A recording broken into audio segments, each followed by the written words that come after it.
पहली कविता का शीर्षक है स्त्रियां। सर्दियों में स्त्रियों को याद करो तो याद आता है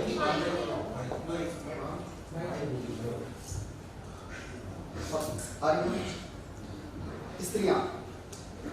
सर्दियों में स्त्रियों को याद करो तो याद आता है वे ऊन का गोला थी। वे स्वेटर बनकर लिपट गई थी मेरी पूरी उम्र से। मैंने अतीत की तमाम तिथियों में जहां भी झांका वे वहां थी। मैंने जिन स्त्रियों से प्रेम किया मैं उन्हें भूल गया। जिन स्त्रियों ने मुझे रोने की सलाहियत दी वे हमेशा याद रही। वे घास का एक लंबा मैदान थी। वे पहाड़ से उतरती हल्की ठंडी हवा थी जिन्होंने मैदानी दुस्साहस को दी एक शांत नींद। वे वही थी जिन्होंने मुझे सलीका सिखाया कि एक स्त्री और एक नदी से करना है कैसा व्यवहार। मेरा पूंजीवादी मन नहीं जानता था क्या होता है नवाचार। फुर्सत में बैठी एक स्त्री ने पृथ्वी का जोड़ा बांधते हुए बताया मुझे संस्कृति कैसे बांधती है रेशम की रस्सी से हमारे पैर। बाहर आंगन में कैसे कड़ा होता है सोने से मड़ा एक खूंटा। आदिम काल से उसी खूंटे का चक्कर लगाती एक निरंतर कराहन ने मुझे बताया देहरी लांगने और ना लांगने की उहापों में कैसे बूढ़ी हुई थी गर्म खून से बहकती एक सोच जिसे सिर्फ देह माना गया था। रिवाज और सच के बीच गिरी पड़ी है एक औरत की लाश। उसी औरत ने जाग कर बताया संभोग से अपवित्र नहीं होती कभी कोई स्त्री। हम हैं इस सभ्यता के कान।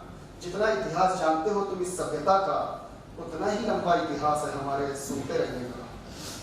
हमें अब चाहिए जीव, हमें अब चाहिए प्रेमी, हमें अब घरों में देर से सोकर उठना है। वे जब कहती थी तो बदल जाती थी किसी कुएं में पानी की डूब से बाहर आती थी उनकी आवाज। मैंने आज तक जितनी आवाजों को सुना है उनमें सबसे पवित्र आवाज यही है डोरी, यही है व्यंग, यही हंसता है मेरे सीने में।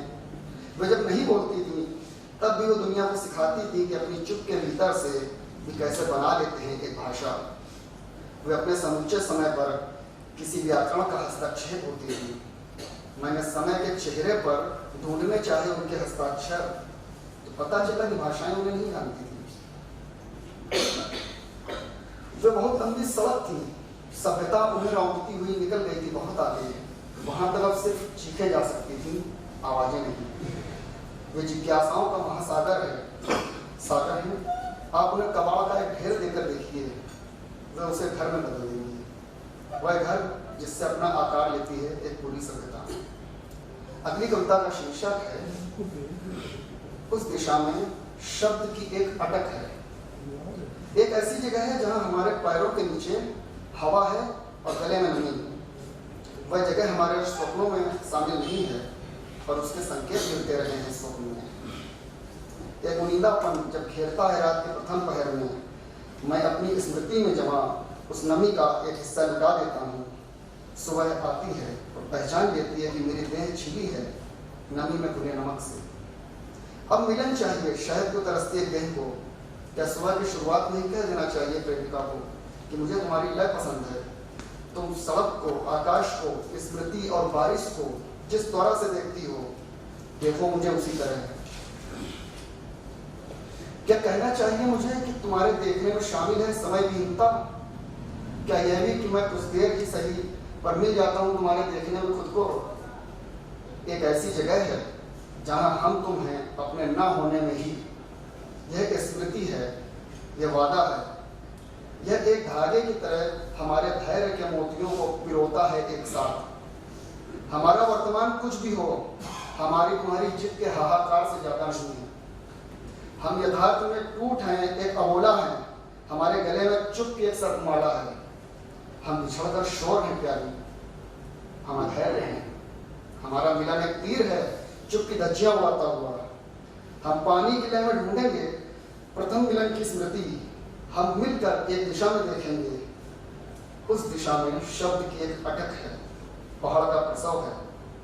अपने होने का सबसे प्रमाणिक दस्तावेज छोड़ेंगे उसी पहाड़ की गोद में।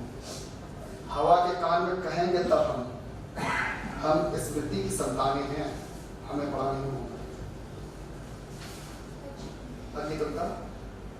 मैं एक उदास शब्द था, मैं एक उदास शब्द था, अभी अभी मौसम की डाल से मैं मुहावरे की तरह पकड़ गिरा।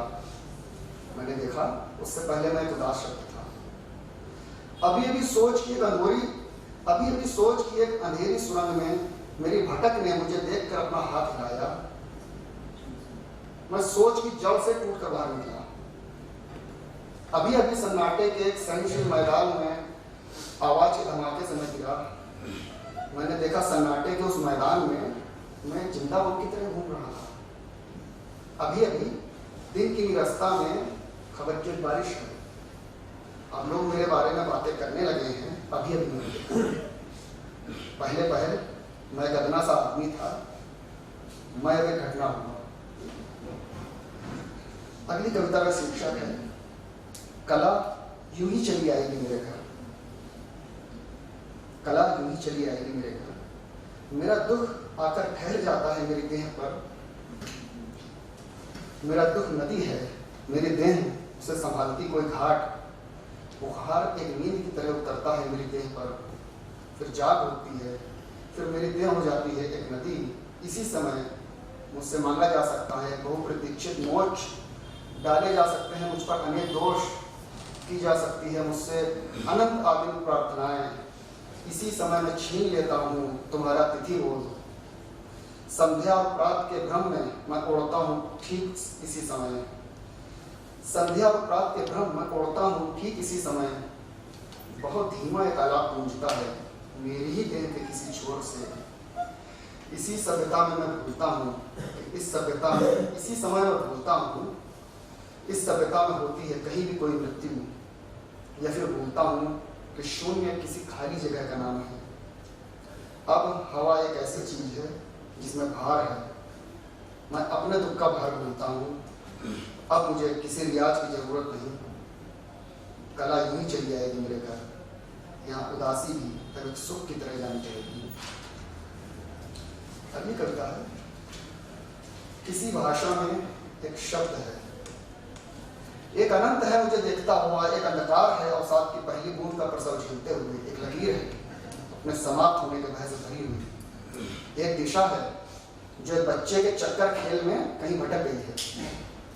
एक संगीत है लय को ढूंढने के भय से बचाता हुआ।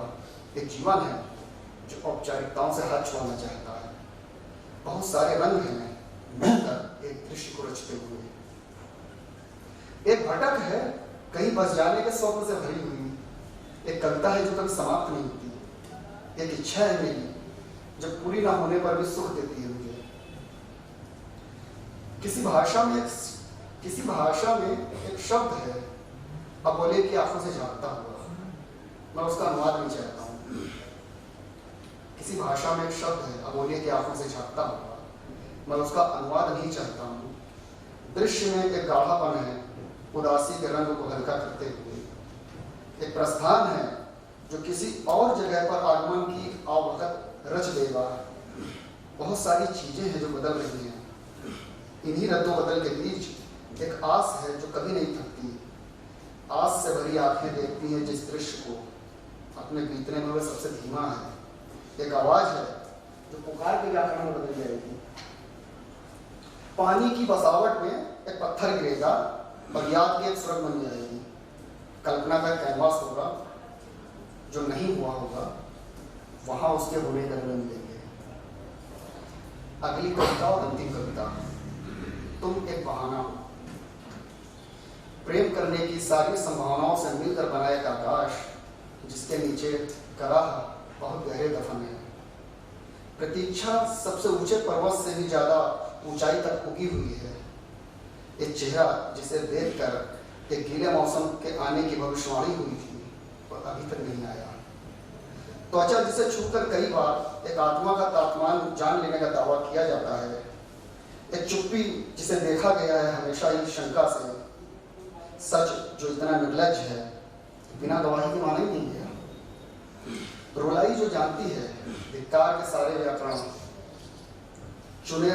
चुने जाने से रह जाना यानी पता नहीं क्यों बचे रह जाना है। जब तुम योग्य नहीं रहे प्रेम के तब तुम योग्य हुए असंवाद के।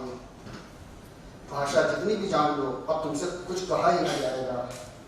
सिर्फ संकेत से समझो अनकहे शब्द। नींद से पहले तुम्हारा आना अब हुआ वर्जित।